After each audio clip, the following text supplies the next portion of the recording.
మన VVIT university, absolute discipline, absolute education.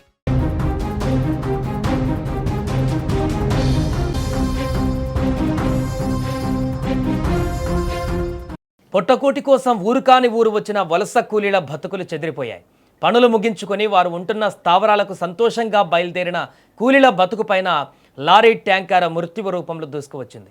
వారు ప్రయాణిస్తున్న ఆటోను వెనక నుంచి వచ్చి బలంగా ఢీకొట్టడంతో 5 కూలీలు మృతి చెందగా మరో 7 పరిస్థితి విషమంగా ఉంది. ఈ ఘోర రోడ్డు ప్రమాదం సంగారెడ్డి జిల్లా జహీరాబాద్ మండలంలో చోటు చేసుకుంది. ఇక కర్ణాటక రాష్ట్రం బీదర్ జిల్లా రాజగిరి గ్రామానికి చెందిన వీరంతా ఉపాధి నిమిత్తము జహీరాబాద్ పరిసర ప్రాంతాలలో కూలీ పనుల కోసం స్థానికంగా ఎక్కడ పని ఉంటే అక్కడికి వెళ్ళి వస్తుంటారు. అయితే రోజులాగానే ఆ రోజు కూడా పనులు ముగించుకొని ఆటోలో వారు ఉంటున్నటువంటి ప్రదేశానికి తిరుగు ప్రయాణమయ్యారు.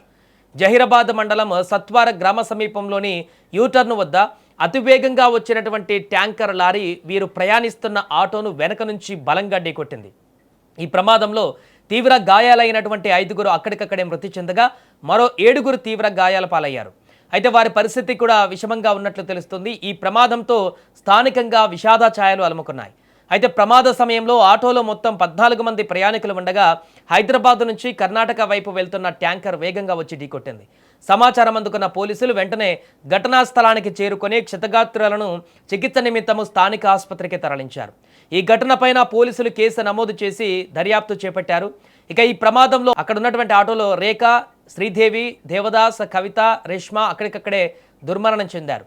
అదే ఆటోలో ప్రయాణిస్తున్నటువంటి నిర్మల, నిఖిత, తుల్జమ్మ, చంద్రకళ, రాధిక, శిల్ప, శోభ వీరికి తీవ్ర గాయాలయ్యి ఇప్పుడు చికిత్స పొందుతున్నారు.